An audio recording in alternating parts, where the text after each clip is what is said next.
It's your girl Diamond, and I'm back with my own review of Love and Marriage Detroit.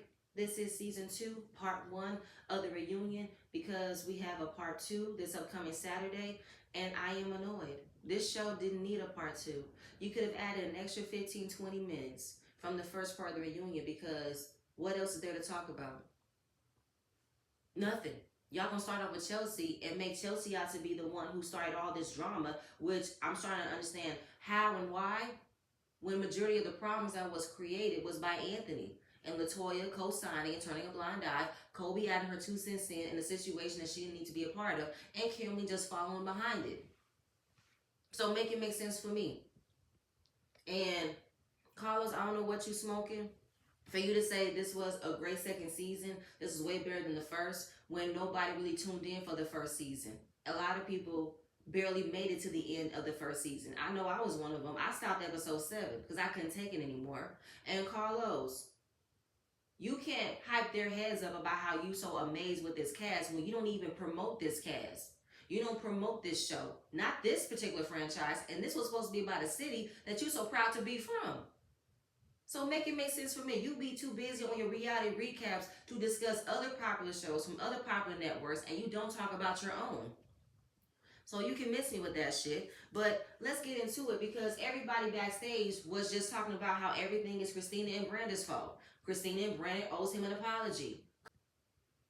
So as far as we're starting off the reunion about Christina and Brandon's marriage, let's not forget that, Latoya got a problem, Kobe got a problem, Kimberly got a problem because everybody was so focused on Brandon and Christina because their scenes were shown. And why weren't their scenes shown? I know they filmed some scenes, but their scenes wasn't aired. Maybe because you guys were fucking boring.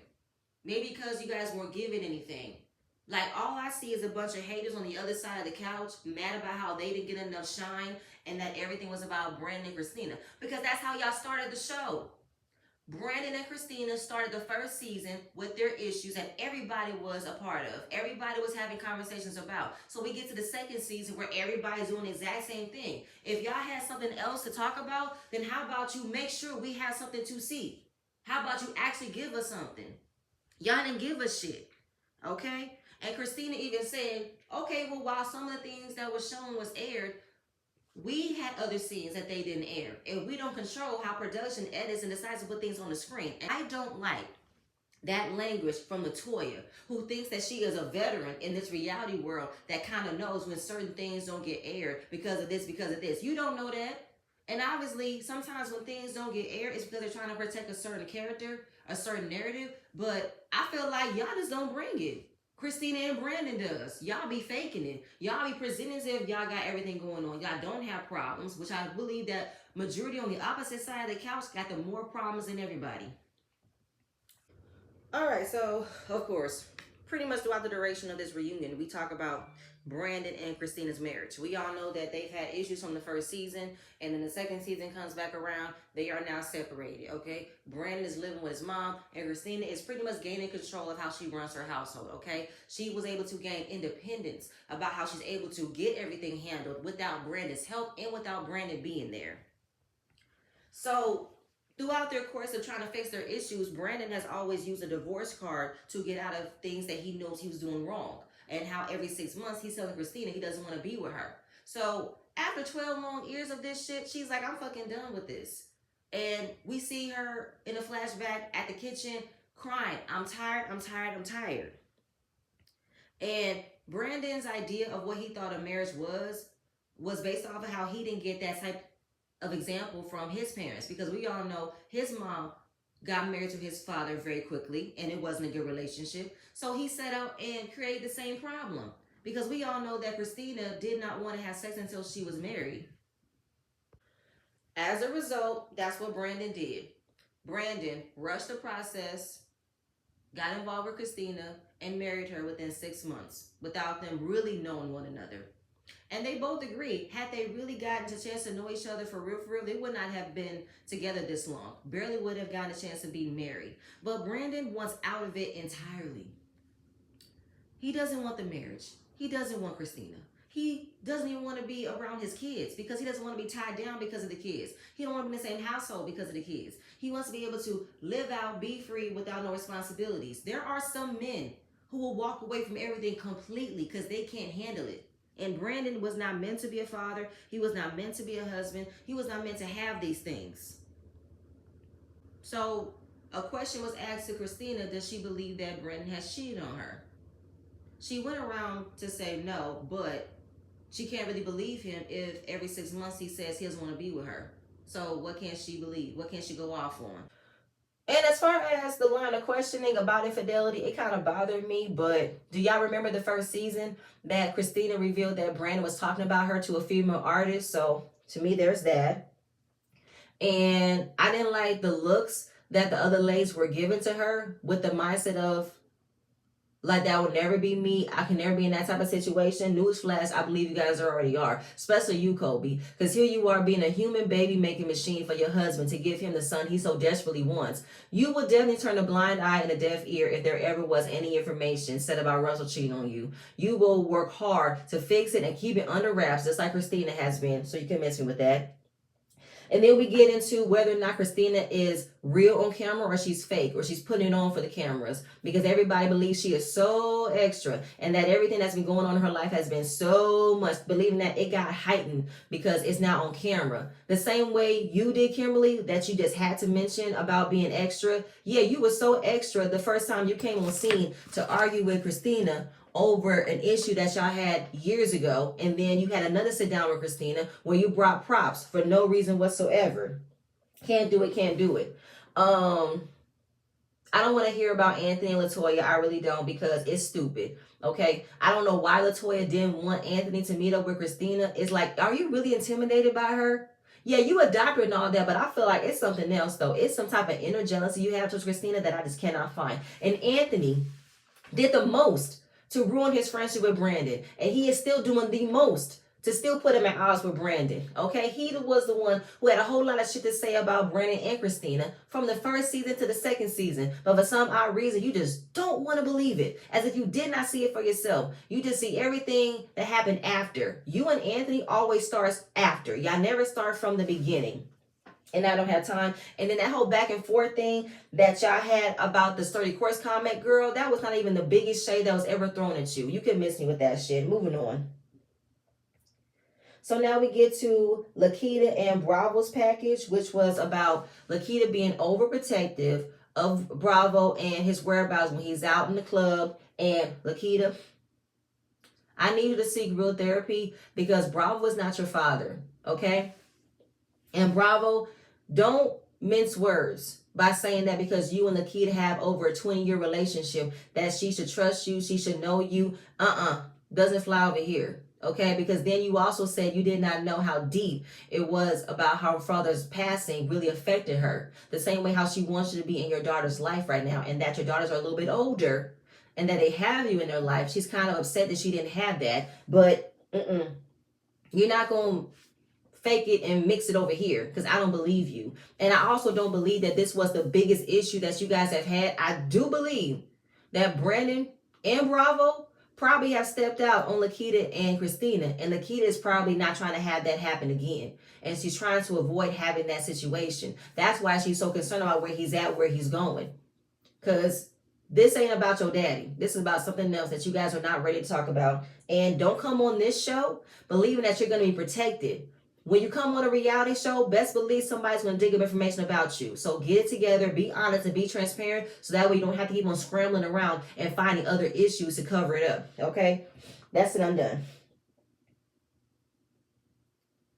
Now we get into a moment where we see Kobe's brand new baby girl, Kinsley. We saw her video for giving labor and Russell doing skin to skin, blah, blah, blah. I just feel like Kobe wanted us to feel sorry for her because she went through hard labor, as if there aren't other women that have gone through hard labor. Yours is glamorized because you're a content creator, but whatever. And that was pretty much the start of their package, which is how Kobe was irritated the entire pregnancy of how quickly she became pregnant after her first child and that she was having another girl. And Russell was not present. He was not there. He was not understanding. Now, giving her a sliver of credit about how honest she was that she didn't want to have another girl. She wanted to have a boy so she could be one and done. But for me, though, Kobe, you were mad from the first time. you had a girl. And you got even more mad about having another girl because you were just having such a negative narrative that having a girl is just so fucking hard. Like, girl, miss me with that shit. And I feel like you're not recognizing that your language can really affect your children. As your children gets older, they can feel like you never really wanted them if you put so much emphasis as to why it's hard to have a girl. And yeah, she did lose herself the first time she got pregnant. She's trying to get herself back together the second time around, but she is so worried that Russ was going to rush her time and get pregnant again with a son because she wants to give him a son. But Kobe, you can't complain about wanting this family. You signed up for it. You agree with it. In any case, you should have been more honest about once the first shot came. You don't want to go through this again and say, I'm done, I'm done. That's it, that's all. And Russell did not pay any attention to how taxing it was for a woman to be pregnant, give birth, and to think she's going to be so ready and willing to be pregnant again. Hell no. So he wants to give her the space to properly heal. She said it'll be 10 years. That's a sign. And how she's joking, but she's really being honest. She does not see herself having any more children because she doesn't want to go through this again about what if it's another girl, what if it's another boy. Tough luck. Okay? If y'all really want to have that opportunity to pick and choose a certain embryo, a certain gender, then go ahead and go through the IVF treatment, okay? Do that. Because I don't have time for this. Just accept, Russell, you might be a girl dad. There won't be a boy in your life. That's fine, that's all. I need for women to stop putting so much emphasis on what it means to having a son versus just being happy you have a healthy baby. Okay, what's next? Okay. So, Kobe is having a very hard time enforcing gentle parenting along with providing enough discipline because she is so mad that her daughter says she's mad at her. And she doesn't want her child to deal with childhood trauma because of the way she treated her. I'm sorry, y'all gonna have to miss me with that shit. Now we get to Kobe talking about her having a struggle with enforcing discipline, but not the same discipline that she was taught as a child. But you're going to find some middle ground, okay? As far as just talking with your children, you got to enforce that tone, enforce that authority so they can respect and listen to you. And Russell is avoiding that part because he just wants to be the cool dad. And he has daughters, so of course, he wants everything to be all sweet and nice for them because they're his babies. Those are my girls. I don't want them to feel bad. I don't want them to feel sad. Tough luck, okay? Then she also said that she doesn't want her daughter to come between her marriage. How can that happen? Maybe it's because Russell always runs to Kendall's rescue when she is in the wrong and Kobe doesn't believe that he has her back. I think that's what it is. Because she wants Russell to be more present with the children, but also have her back when it comes to her children being disrespectful towards her. And Russell is definitely not practicing what he preaches. He's easy to quote Bible scriptures for other situations, but why not his? And it's all cap and bullshit that not only is he being extra busy to avoid being in the house with the kids, he's also using the same excuse as to not trying to be harsh towards his children because he doesn't want his children to be having trauma about how he spoke to them, how he treated them. I said, that's a bunch of bullshit to me. If you had a son, it would be way different. But when it comes to a girl, there are no rules. I'm sorry. We don't do favoritism over here. The daughter will be disciplined as well as the son will be disciplined. That's it. That's all. So wake up out of just looking at your daughter as the perfect angel because perfect angels can take over on you. Perfect angels can definitely be manipulative.